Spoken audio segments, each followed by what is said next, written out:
buenos días, son las 10:13. Soy Gerardo Said, me da muchísimo gusto saludarles, pues ya empezó a todo el fervor el puente Guadalupe Reyes. Ayer pues estaban los conteos sobre casi las 4 millones de personas que visitaron la Basílica de Guadalupe, y pues siempre lo típico, la televisora de El Logo Amarillo, brindando pues estas mañanitas pues en la madrugada. Y pues 12 de diciembre, ¿qué les puedo decir? Un momento pues cultural que está relacionado a la Virgen de Guadalupe. ¿Sabía usted que ese cerro estaba dedicado por completo a una pues conexión solar, dado que son cerros ventana de una cordillera que termina justamente con el último cerro cuando vienen hacia el Valle del Anáhuac? Cada uno de estos cerros eran marcadores solares y se les dice cerros nariz porque es la nariz de la serpiente. Si la pequeña cordillera va hacia el Anáhuac y el último cerro es el que baja la energía de la cordillera, pues estos cerros eran utilizados por los antiguos astrónomos y personajes de los pueblos originarios, sobre todo en el periodo anahuaca, mexica, tolteca, para observar arqueastronómicamente la salida del sol, que en el caso del cerro de Coatlachupeot, imagínese usted el nombre, que después cuando lo encontraron los españoles en su referente era Guadalupe, y pues viene siendo este cerro, este sitio de antaño, pues un lugar de peregrinación, pero para los antiguos azteca, mexica. Tenemos otros cerros que están del otro lado, por ejemplo la zona serrana del sur, cuando usted viene bajando de la carretera de Cuernavaca, cuando está la caseta, del lado derecho hay unos cerritos. Estos cerritos también presentan las jorobitas y se utilizaron también para hacer cerros ventana. Este cerro es el Xochitepetl, que es el cerro de la flor. Así que más atrás en Xochimilco está otro que es el Cuailama. Así todas estas serranías como el San Miguelito de la Jusco, que ya no es un cerro, sino ya es una gran montaña, es el que tiene máxima elevación dentro del Valle Central, que contrasta obviamente con las grandes alturas del Popo y el Ixtla, vienen representando como las zonas de altísima energía, y pues no era difícil que en el momento de encontrarse pues la conquista y el ámbito de la evangelización, se tomara un instrumento evangelizador por excelencia, que es esta tilma de Juan Diego. Vamos a abrir nuestras cámaras y saludamos a Beatriz Arias después de esta pequeña introducción. Y bueno, tú sabías, y le pedimos a Mayri a ver si nos regala las imágenes de la tilma de Juan Diego, que además no era su nombre original. Y buenos días, ¿cómo estás? Buenos días, muy bien, ¿y tú? El nombre correcto es Cuautlatoa. Cuautlatoa quiere decir el que tiene la palabra del mensaje de las águilas. Ve qué maravilla. Qué bonito. En aquel entonces, como hasta ahora, se tenían consejos de sabios, consejos de guerra, consejos de economía, todo se tomaba en consenso y se reunían los más expertos en cada una de estas áreas para la toma de decisiones. En el caso de la sabiduría había un consejo general que era el que dictaba todo el parecer de los pueblos originarios de aquel entonces, y el otorgarte el grado del mensajero de la palabra de Ara era todo un mérito que implicaba que manejabas la filosofía, la lengua, la arqueastronomía, y estabas adquiriendo pues un grado Quetzalcóatl, que es el grado que podemos decir equivalente al más alto rango de conocimiento universal en aquel entonces. Qué interesante. Y por esta razón, cuando los españoles tenían su consigna triple, por un lado la conquista militar, esta conquista militar que estaba ejercida por Hernán Cortés y que se llevó a cabo pues a través de las diferentes campañas, desde Veracruz, los informantes, hasta que llegan al Valle Central. Cortés le toca hacer una experiencia interesantísima de hacer el encuentro con Cuauhtémoc, y este personaje es bien interesante porque no inicia con la espada y la guerra, sino inicia en un acuerdo, incluso comparten el recinto de gobierno de Cuauhtémoc durante escasas, pues no sé, unas 7, 8 semanas. Imagínate un gobierno paralelo donde entre ambos comparten decisiones. Ha de haber sido en aquel entonces inmensamente dichoso y muy difícil para México también, para los, en este caso azteca mexica, porque México todavía no existía como nación, sino existía un mandato central que ejercían los azteca Tenochca. Tenoch fue este gran militar que unifica, y el que funda Mexico Tenochtitlan, por eso la parte de Tenoch. Y con esta vieja visión, que es parte mito, el que se haya fundado en la parte del eclipse total de sol, un 26 de julio, y desde aquel entonces, 1325, 26 de julio, si tú sacas la cuenta a 1521, son apenas 200 años. Es decir, en 200 años los azteca Tenochca, azteca mexica, vinieron conquistando, desarrollando un control hegemónico del territorio y pues estableciendo códigos nuevos a partir de los códigos antiguos que eran los tolteca. Y pues hay unas versiones que nos han enseñado los informantes de la Tezcatlipoca, que estos consejos y estos conceptos ya existían ahí y que solamente pues se acrecentaron alrededor del año 200, 1200 después de Cristo, cuando ellos fundan, y después al 1325, cuando se da la fundación de México Tenochtitlan, pues se reorganiza todo un sistema de desarrollo de la civilización que se llama la Tolan-Tecayot, a partir de la base de Tolan, que ya había existido precisamente 300 años atrás en Tula, con este personaje grandioso, Seacatopiltzin-Quetzalcóatl. Entonces el modelo de Tula recupera el modelo de la otra Tolan, Teotihuacán, que es 800 años después de Cristo, empieza su declinación. 200 años después surge Tula, en el 1200, 400 años después, y casi 400 años después, con pulsos de 400, se funda Mexico Tenochtitlan. De 1325 a 1400 pues es casi nada, pero casi 200 años después de la fundación de Mexico Tenochtitlan viene el encuentro con la cultura europea, y pues es un choque de civilizaciones tremendo. Esto genera una cosa que se llama sincretismo, que es una fusión. Cada quien quiere defender lo suyo y no se deja. Y por parte de nuestras culturas originarias, claro que no se dejan, pero se mezclan. Y una de las formas de estas mezclas maravillosas de idiosincrasia, es decir, las ideas, los pensamientos y las creencias, es la tilma de Juan Diego. Rasgos, la mitad del rostro judíos, la mitad del rostro indígenas. Y si tú cobras el rostro con la mitad de una hoja, ves perfectamente las diferencias de rasgos. Son cuestiones pues de una figura anatómica que es una doncella virgen entre los 12 y los 13 años, y que está ataviada, obviamente pues una usanza de las comunidades judías de aquel entonces, porque es la aspiración de recuperar esta imagen de la virgen que está encinta, que va a dar a luz a Cristo. Y todo esto sobre la narración del Nican Mopohua de Valeriano, que también es un indígena que tiene esta tarea de compilar. Pero en sí, la narrativa de Nican Mopohua pues es hasta cierto punto tardía, porque el obispo Zumárraga, de haber tenido en ese entonces un aparicionismo con este grado de fuerza, pues lo hubieran compilado en las crónicas de la época y no aparece. Es casi 70, 100 años después que se empieza a dar este fenómeno ya con la tilma, y la tilma se aduce que fuera pintada por un pintor indígena que es instruido por el colegio de Tlaltilolco, que ahora conocemos como Tlatelolco, que es Marco Zipac. Se ha dicho que gran parte de esto es una plasmación tal cual por los fenómenos, pero pues una tilma que mide 2 metros, pues nadie se la pone. Claro.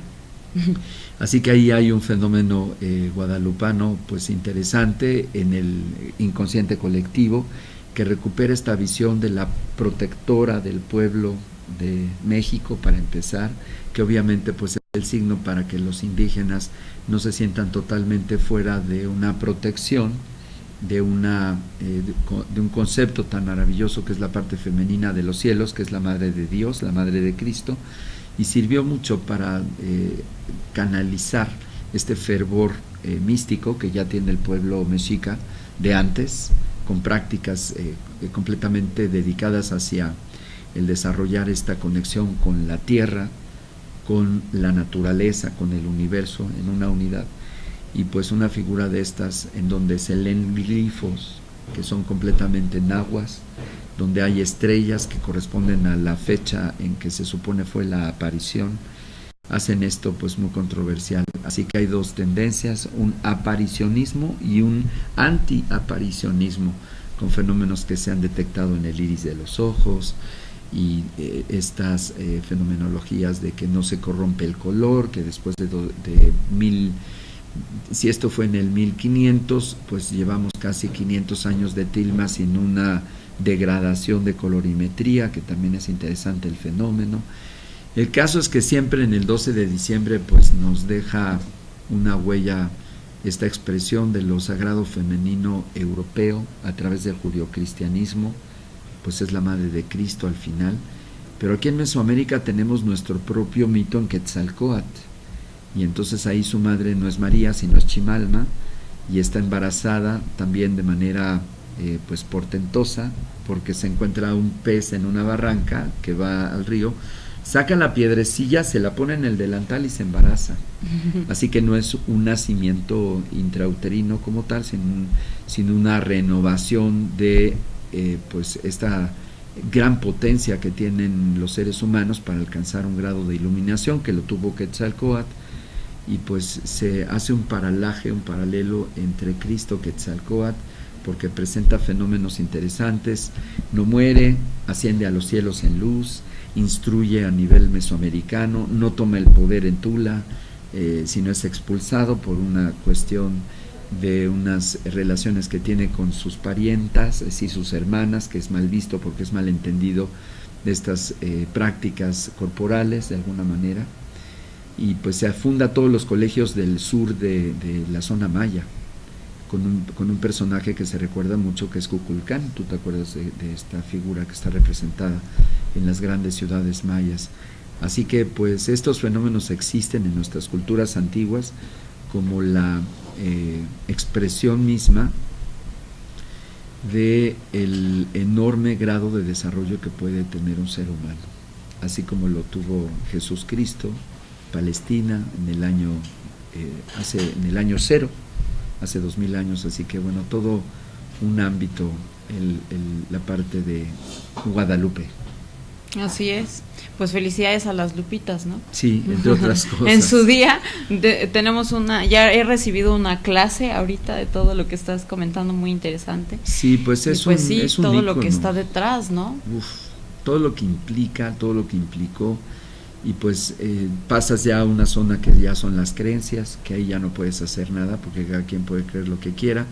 Pero cuando tú vas a los datos y vas a los elementos que son los que nos arrojan los aspectos pues ya de evidencias, pues hay que estudiarlos, hay que tomar referentes históricos, fuentes originales, crónicas de la época, análisis hacia la tilma. Y pues sí, hay fenómenos interesantes en la tilma, pero bueno, yo respetuoso de las creencias obviamente religiosas de nuestro pueblo, que son muy importantes, de nuestra cultura cristiana, pues simplemente comento lo que los investigadores han aportado y también lo que representa a nivel religioso esta unidad de esta conexión con esta maravillosa expresión espiritual de los cielos para los que tienen esta cultura judio-cristiana, porque Cristo fue judío, al final es la Madre de Dios. Ahí está, así 12 es. De diciembre. Pues muy bien, y bueno, todas las manifestaciones que hay acerca de esto, pues vienen los peregrinos, ¿no? Sí, es increíble. En la basílica es como todo una magia. Es la segunda sede en el planeta, junto con la Meca y en la India, en donde se hace el Kumbh Mela, que reúne a millones de personas durante 3 días. Sí. los Wow. 3 centros de peregrinación que son que representan y reúnen a la mayor cantidad de seres humanos en el planeta.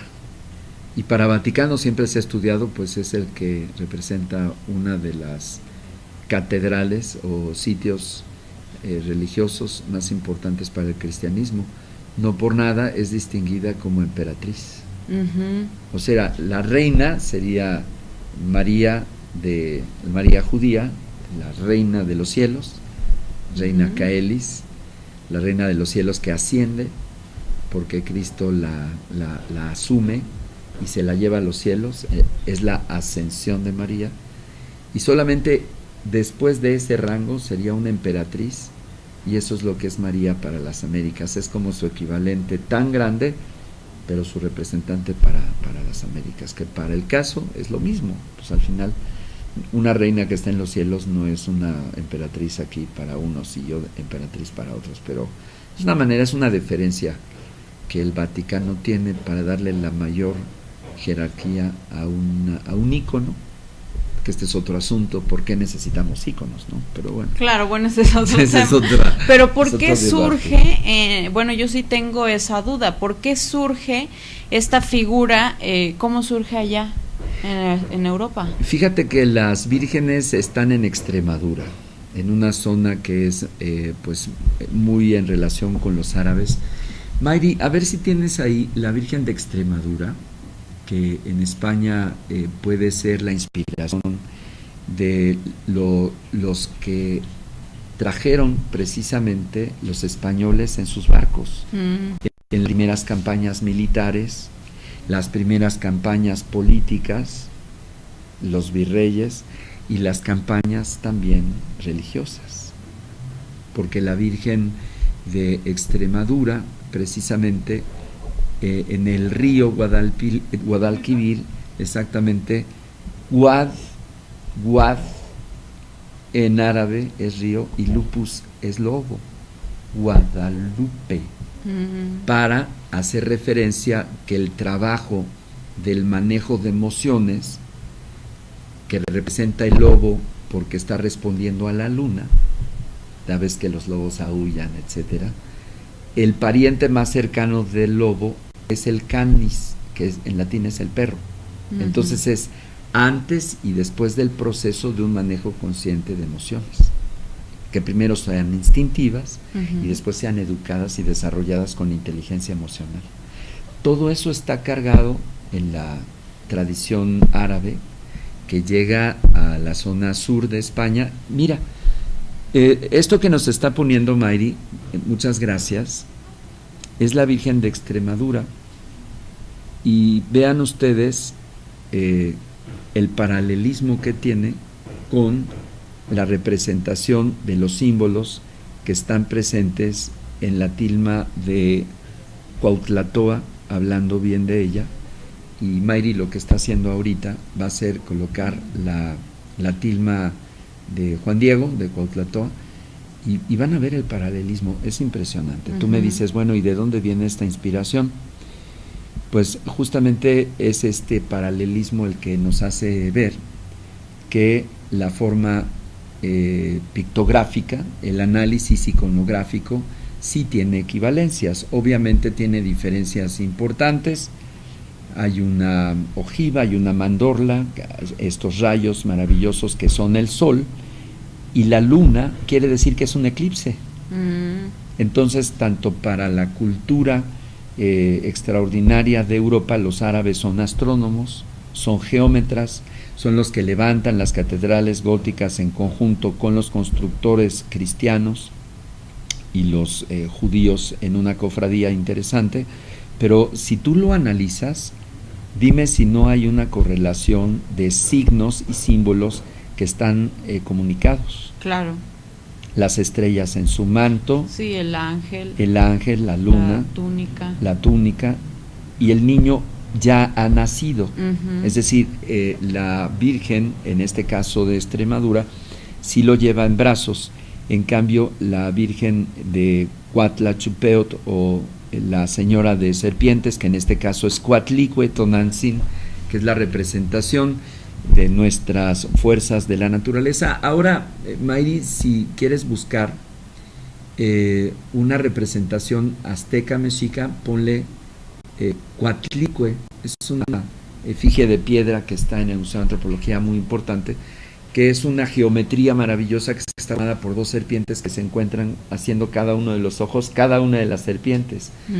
Y esta va a ser la representación que ya estaba representada en la época del 1400, es decir, un poquito antes de la conquista, porque ellos llegan al Valle Central sobre 1519, 19, 20 y 21, 3 años de campaña, que es porque es posible que vencen los españoles.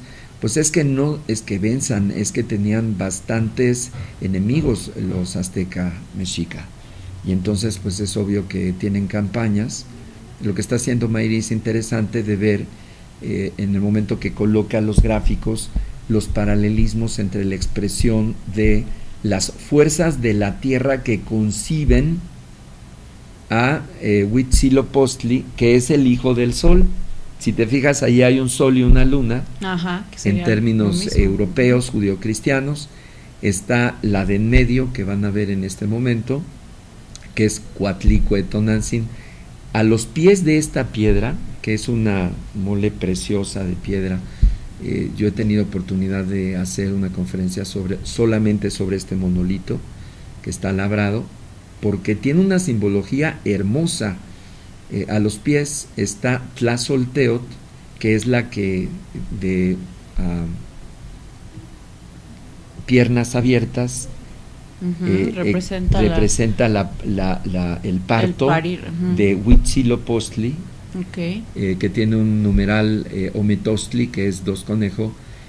Busca los pies de la base de Coatlicue, así ponle, la base de Coatlicue, para que veamos esa figura de Tlazolteotl que está pariendo y dando a luz. Exactamente. Entonces, a ver si puedes darnos un acercamiento. La que está abajo del lado izquierdo, abajo en la siguiente línea, esa, abajo, esa está muy buena, para que veamos cómo se está desarrollando el mismo fenómeno. Y aquí es lo que nos podemos preguntar: ¿es acaso que hay un paralelismo entre las diferentes tradiciones que nos están expresando que hay una naturaleza luminosa del ser humano que representa las fuerzas del cosmos, que en este caso son las del Sol y las de la Tierra, en una conexión maravillosa y trascendente?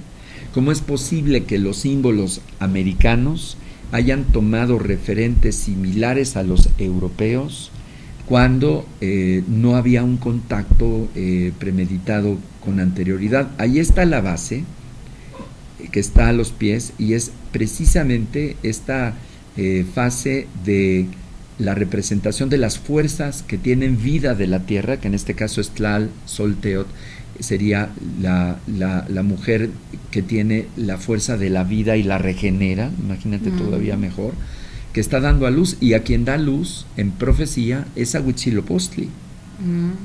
Huitzilopochtli al final es aquel personaje que entra en contacto con Tenoch, lo va guiando para la peregrinación y funde Mexico Tenochtitlan. Es maravilloso. Es decir, hay una peregrinación también allá en la historia sagrada, hay una peregrinación también que funda Mexico Tenochtitlan, hay un hijo que nace de manera extraordinaria. Anterior al 1300 era Quetzalcóatl, en el 1300 es Huitzilopochtli. Claro, las coincidencias, ¿no? Que no son, o sea, simplemente van cambiando los símbolos, pero es la misma esencia. Es la misma esencia, es lo que estoy revisando. Y aquí quien instruye y quien da estos signos son las grandes tradiciones del Tigris y del Éufrates, que son los árabes, los judíos, los sumerios y obviamente los egipcios, que alimentan cientos y miles de años antes del año cero. Obviamente la figura más grande del judaísmo antes de Cristo, porque Cristo, insisto, es judío, ¿quién es? Es Moisés. Claro. Y Moisés tiene una conexión con Egipto.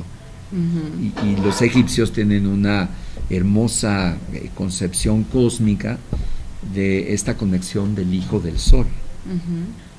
¿No te parece extraordinario? Sí, muchas veces no reparamos en estos análisis porque lo vemos desde un foco religioso.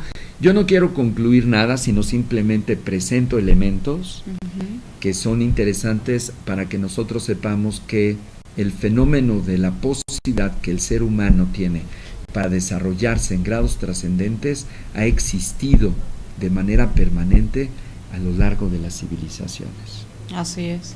Sí, es un mensaje que se ha estado transmitiendo de diferentes maneras, aparentemente, en diferentes idiomas, pero que es un común denominador en el mundo.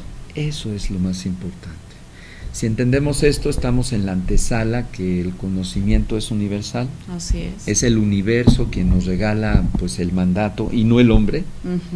Y cuando nosotros entendemos que estos modelos cósmicos son los que nos rigen, entonces los seres que alcanzan esta trascendencia simplemente nos muestran un camino de renovación ante esta posibilidad y que no se convierten como tal en dioses, sino se convierten en hermanos mayores que alcanzaron su manera energética, su manera trascendente, su manera luminosa, naturalmente, fíjate, naturalmente luminosa. Claro. Y si eso es así, estamos ante la posibilidad de que el ser humano anide en su estructura una posibilidad luminosa, que obviamente no todos podrán llegar a ella, pero que nos abre hacia los futuros siglos una posibilidad universal, de un conocimiento universal que no necesariamente sea religioso, sino que sea un conocimiento del espíritu, un conocimiento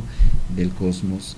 Y esto pues es la misma discusión de los mismos religiosos en términos de que no es tan importante la forma, sino la forma como tú vives esta experiencia mística. Por eso ha habido dentro de las mismas religiones una serie de fracturas de la forma como se llevan estas prácticas, estas creencias. Pero ese es el futuro, que las religiones que nos dividen en tanto, que nos hacen, y más bien que nos hacen no, sino que nos muestran una especie como de exclusividad acerca de la parte religiosa. Del conocimiento, sí, ¿no? En realidad es una herramienta que es abierta, universal para todos los hombres de todos los tiempos. Y es accesible ahora, ¿no? Lo tenemos implícito, como dices. Pero no todos alcanzan, ¿por qué? No porque sean, como la Biblia decía, los elegidos, ¿no? Pero no es que alguien te elija, tú te autoeliges. Ese es el tema. En el simple hecho de querer prepararte, de querer tener acceso a tu naturaleza, a tu verdadera esencia luminosa, ¿no? Exacto, y en ese sentido la siguiente pregunta es ¿qué lo detona y por qué unos sí y otros no? Es el simple interés que cada persona pueda tener para acercarse a estos modelos que son universales y cósmicos, y quien busca encuentra, así te lo pongo. Así es. Y bueno, ya elige cada quien cuando va encontrando estos modelos cósmicos, porque en unos cuantos minutos hoy aquí mostramos paralelismos que hubieran tomado pues algunos años para los que no conocen esto llegar a estas conclusiones. Quienes hemos estado en este conocimiento hace muchos años, tenemos muy claros los datos, tenemos muy claras las formas de poder encontrar que detrás de estos modelos de luz están hombres y mujeres que en grupo trabajan estos modelos cósmicos, exaltan su corazón, hacen su conexión y transforman sus cuerpos. Y pues ahí están todos los textos de todas las tradiciones, estas hermosas posibilidades. Hay otro asunto. 12 de diciembre está relacionado también con las fiestas solares planetarias, que en este caso es el solsticio de invierno, 21 de diciembre.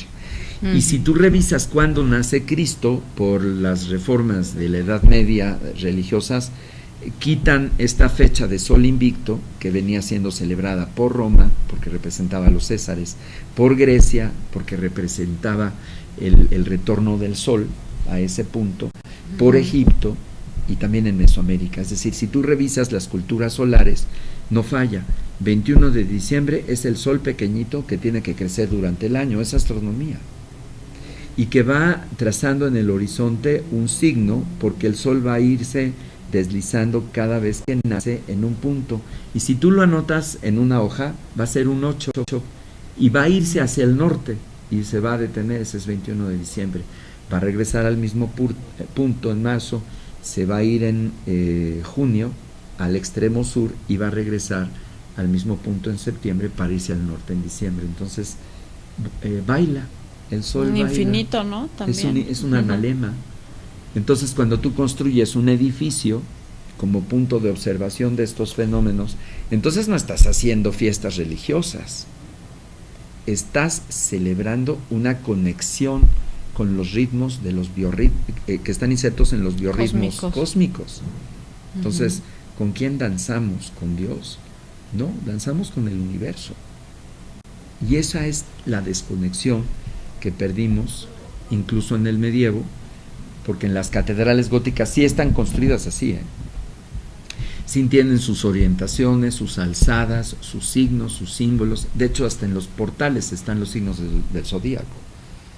Están expresiones de estos ricos conceptos árabes y pues muy antiguos, que son los persas. Es decir, la astrología es persa, y la astrología caldea pues viene siendo heredera de los sumerios, que son los más anteriores, y están presentes en las catedrales góticas. Todavía en los templos mesoamericanos, Mayri, a ver si logras localizar, por ejemplo, alguna frontispicio de una iglesia de la colonia, para que nosotros, lo que quiero que encontremos, María, a ver si puedes, es el sol y la luna arriba de los pórticos de las principales iglesias de la colonia, porque los primeros constructores, que son agustinos, dominicos y franciscanos, traían la escuela del medievo todavía, porque están llegando en el 1600, 1500, por ahí así. Ya los primeros embajadores y oleadas de religiosos cristianos traen esta forma de construir. Claro que no es tan excelsa como un constructor gótico que te levanta contrafuertes, agujas, vidrieras, herrería, porque no vienen con tanto pelotón de alquimistas ni constructores en ese sentido, pero vienen algunos arquitectos. Si te dejan entrar en el acercamiento, a ver si tú puedes ahí indagar gráficamente, que tengamos al sol y a la luna en los pórticos de cualquier portal. No falla, siempre están presentes. Puedes buscar, por ejemplo, Tepoztlán. Vete, por ejemplo, al templo de Tepoztlán, y es muy característico que en la alzada del arco de la puerta central está el sol y la luna. Quiere decir que hay una serie de elementos que están relacionados con una correlación con fuerzas del universo, que al final es lo que estamos diciendo el día de hoy. Y que en la Edad Media se tiene, en el Renacimiento se pierde, y ya en la Ilustración, la Revolución Industrial y el siglo XX, en esta modernidad, pues con nuestra mente hemos generado un modelo de universo que está separado por completo de la naturaleza, y estamos haciendo una civilización con unos contrastes que nos tienen unos en contra de otros, en lugar de buscar algunos proyectos que sean mucho más humanísticos y más universalistas para buscar el bien común. Sí, como más mecánico, más en la era de la computación, de todo, las máquinas, ¿no? Y nuestra mente que se viaja solita y genera un montón de consumo, un montón de ofertas. Pues sabes cómo se me está ocurriendo ahorita una computadora que genera archivos y copia, y tú ya no sabes ni qué hizo. Así está nuestra mente igual. Como loca, creando un montón de escenarios que, a ver, espérame, o sea, sí lo veo en la televisión, sí lo veo en las computadoras, y aquí lo que hay que preguntarnos, ¿es real? ¿Qué es la realidad? ¿Qué es la realidad? Y eso es justamente lo que los abuelitos de las culturas originarias, no de México, de Europa, de Oriente, del sur de América, estaban sosteniendo hasta que viene esta crecida de la religión y de los pensamientos, que resultan como compadres, ¿no? Aliados por el siglo XVII, XVIII, para hacerse con un compadrazgo de impongo la religión y la creencia, pero te impongo la forma política y te impongo la forma económica. Y es que sabes que también no entonces hay el es espacio como vámonos juntos. Silencio. Es decir, tú vas con las creencias y yo voy con la economía y vamos repartiéndonos la realidad. Y vamos creando un mundo en donde esté sostenido creencias, pero solamente son eso, creencias. Es muy interesante lo que nuestra organización plantea hoy en términos de revisar. ¿Lo encontraste? No, porque son como muy chiquitas y no abre, ¿verdad? O sea, se pixelean. Pero bueno, vean ustedes con cuidado, y esto yo les invito a que revisen los edificios religiosos del siglo XVII, es decir, 1100, que son los que se construyen, y no falla, elementos astronómicos en el frontispicio, es decir, la principal fachada de los templos aquí en Mesoamérica, que aún vienen algunos arquitectos con la escuela gótica. Entonces, dicho esto, pues en esta mañana pues hemos tomado un tema interesante, muy amplio, que obviamente no concluimos hoy, que faltan 10 para las 11, pero que nos dejan ahí elementos de reflexión. ¿Qué te parece? Pues fascinante, muy interesante, toda la observación y, como dices, el poner simplemente los elementos. Hablan solitos. Sí. Claro que no se necesitaría la tesis, y claro que hay investigadores que especulan y que se generan textos y textos y textos. Aquí nada más pusimos 3 fuentes originales, además que nadie puede decir que no son originales, que nos hablan de lo mismo. Extremadura, en una zona medieval.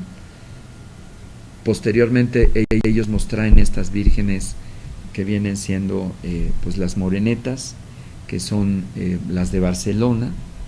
Ponla, Mayri, la Virgen del Pilar de Barcelona, para que veamos otro estilo, porque esta de Extremadura está de pie. Vamos a ver otra Virgen que está en Pilar, precisamente, muy medieval. Exactamente. Pero sin embargo, la que está en el Vaticano es la nuestra, la de Guadalupe. La tilma original está en aquí en el santuario de Guadalupe, al norte de la ciudad. La original está ahí. Sí, pero también tienen en el Vaticano. Hay a mí una eso réplica. Fue lo que me llamó la atención, verla ahí. No, pero te voy a decir qué pasa. En la cripta donde está enterrado Pedro, que es el padre de la iglesia terrestre, porque es a quien le dejan las llavecitas. Mira, vamos a ver la imagen. Mayri ya encontró la iconografía para que vean ustedes la Virgen del Pilar, que vienen siendo referentes. Esa, donde se abre el cono, son referentes de portentos, de modelos medievales, iconográficos, y que representan lo que para ellos representa la Virgen María, Madre de Jesucristo, y que asciende a los cielos. Mira nada más qué maravilla. Entonces ves que la parte que es el Espíritu Santo es lo que corona a los dos, pero es el sol que es el que está expeliendo los rayos, y es un coronamiento.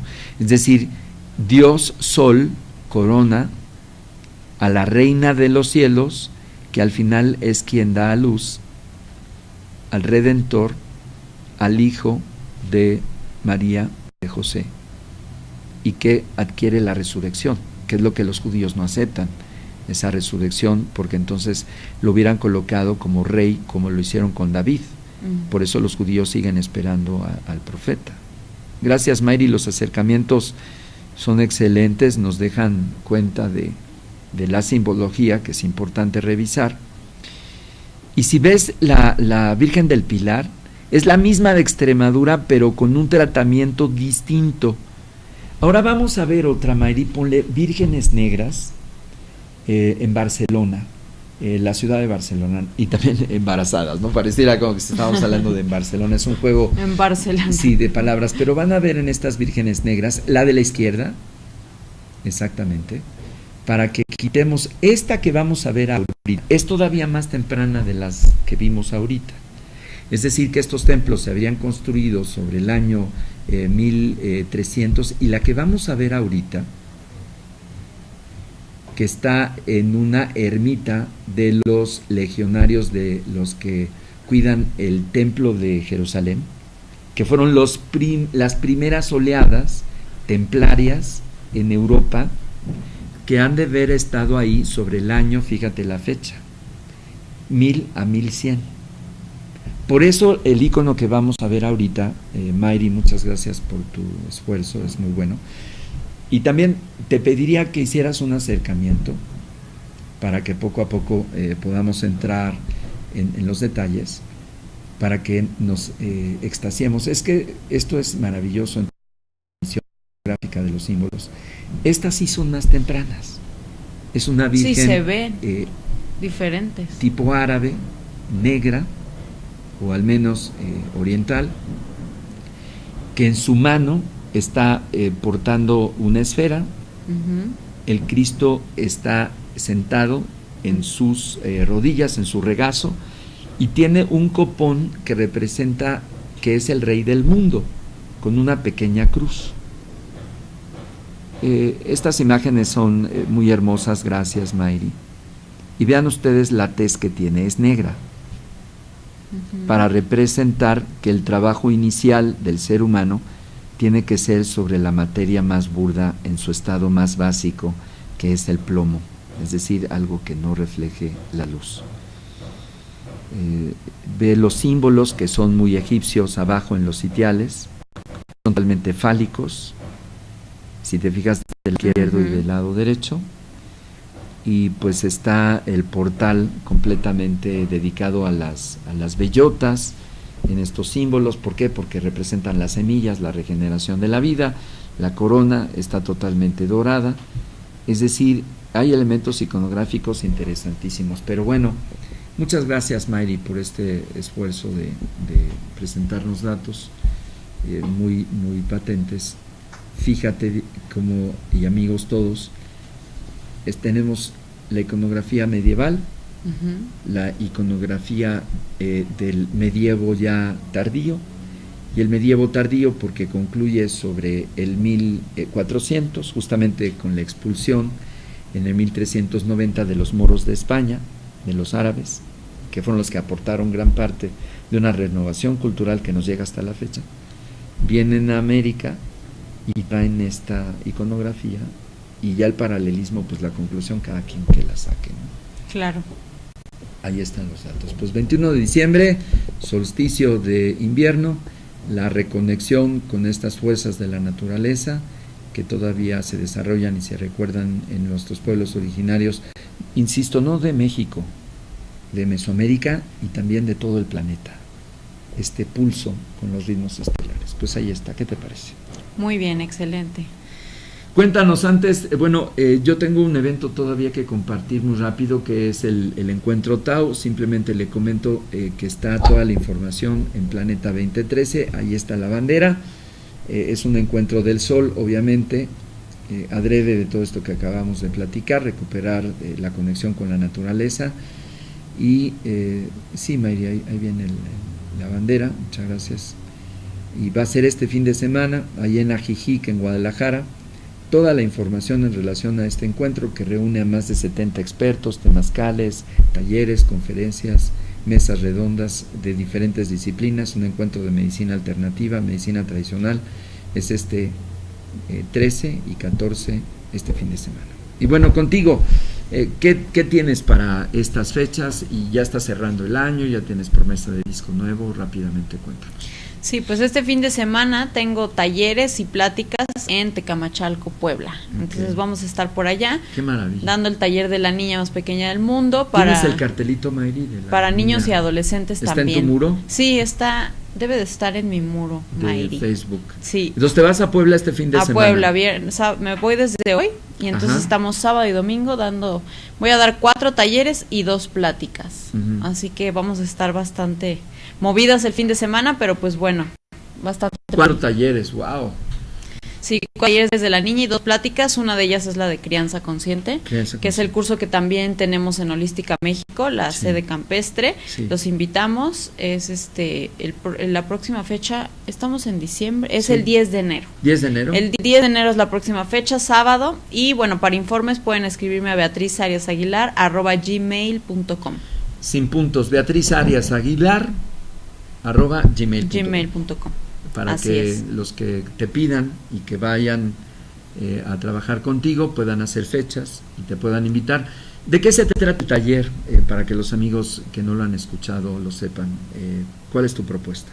El de la niña, bueno, es una propuesta de dar herramientas a los niños para que ellos mismos sean quienes determinen cómo quieren vivir su vida, ¿no? Entonces, independientemente de las situaciones que los rodeen, pues ellos tengan la capacidad y las herramientas de entrar en su propia paz, ¿no? Y el de crianza consciente, pues es simplemente un reencuentro con nuestra esencia divina, con nuestra luz, para que a partir de esa conexión podamos guiar a nuestros hijos sin miedos, sin tabús, sin muchas de esas cosas que luego nos atoran, ¿no? Y tú estás muy clara en tu metodología, que muy bien estudiaste, que los niños desde cierta edad ya pueden ir guiando su propia conexión consciente con ellos mismos y que el acompañamiento lo hagan los padres, ¿no? Así es, desde chiquitos ellos realmente ya lo saben, ¿no? Lo empiezan a olvidar como después de los 6 años, 6, 7. Entonces ahí es cuando ya se les refuerza con este tipo de curso y obviamente pues a los papás también se les da la orientación para que puedan guiarlos en su camino. Es para todos los niños que manifiestan un déficit de atención, un síndrome de algún desajuste psicoemocional, ¿también lo pueden tomar y has visto mejorías? Fíjate que con niños de déficit de atención y eso específicamente no he trabajado. Yo creo que sí pueden tener mejorías porque esto es un sistema que va directo hacia tus pensamientos, hacia tu sistema de pensamiento. Sí. Entonces yo creo que sí puede tener mejoría, pero no he tenido trabajo directo. Bueno, pues ahí está, amigos, los datos de este taller. Y rápido, de tu disco en enero, ¿verdad? Se está maquilando. En enero es el lanzamiento. ¿Es un relanzamiento o es un disco 2? Es el mismo, pero viene con algunos plus y aparte viene una sorpresa con la portada, entonces sí es el mismo material, ¿está remasterizado? Pero sí, no, remasterizado no. Sí, no. Realmente trae unos bonus track. Ajá. Y trae un cambio en el diseño. Pero en este caso, tu trabajo que antes estaba casi realizado por ti, a través de tus círculos de amigos que conocen de los discos, ahora va a ser ya tomado por una buena productora, va a ser puesto en tiendas de prestigio, es decir, va a tener una dimensión de un lanzamiento de un producto ya pues importante a nivel nacional. Así es, se le va a dar más seguimiento y pues tenemos en puerta muchas presentaciones de donación con un programa que estoy implementando que se llama Semillas de Luz, que es justamente donar conciertos a niños que están en situaciones vulnerables, como en casas hogar, niños que han sido abandonados, entonces se les lleva el concierto de Arrullos para que sanen esa parte del abandono. Maravilloso, pues te felicitamos por este esfuerzo que sabemos que tú realizas y además que cantas increíble. Gracias. El que pues esperemos más producciones a inicios del año que entra, ¿no? Claro que para el 2015. Sí, sorpresas vienen. Bueno, pues lo que siempre les recomendamos, ya empezó el puente Guadalupe Reyes, ¿no? Está largo. Hasta el 6 de enero, entonces aguas con la vitamina T. Sí. Que es taquito, torta, tamal. Tamal, sí. Y pues no se pase, guárdese también del alcohol, de los cigarros. Si va a reunirse, sepa usted que lo importante no es que consuma estimulantes, la comida es un estimulante también, sino precise usted de reunirse con sus amigos, con su familia, que luego no ve. Aprovéchelo. Y en paz, ¿no? Porque luego estas fechas se prestan para reclamarse y empezar uno a... Ahora sí lo voy a ver, ahora sí. El año pasado, ¿no? Entonces tratar de estar en paz también creo que como es ajustar la cuenta, no ajusten ninguna cuenta. La comida no, que no sean esos, ¿no? El pretexto de reunión. Y tampoco se depriman porque luego se van al piso con el pan Bimbo a quererse cortar Cuando las venas. Cuando era chiquito no me pasó, ¿verdad? Si está sola o si está solo, reúnase con sus amigos, no se deje caer, cuídese, aliméntese bien, porque al final lo único que va a pasar es que si se descuida se va a la lona. Y luego por esto estas fechas son incrementos de una serie de desórdenes emocionales, nerviosos, gástricos, Así y por es. eso incrementan los hospitales de clientela. Justamente. Sí, claro, en estas fechas. Son como fuertes, ¿no? Sí, Energéticamente. sí.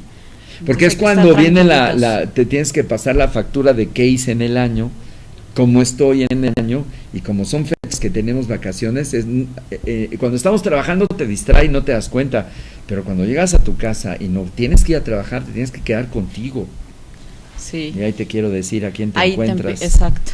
Al Transformer. Así es. Buen fin de semana, Beatriz. Igualmente. Nos vemos por acá el otro viernes con un poquito más de conciencia planetaria. Claro que sí. Gracias, Excelente amigos. fin de semana. Excelente fin de semana. Se quedan en la producción aquí con Mayri del Bosque. Muchas gracias. Una excelente producción esta mañana. Y siempre, ¿no? Siempre. Y bueno, enfilándonos ya para las reflexiones de fin de año. Hasta luego. Muy buenos días.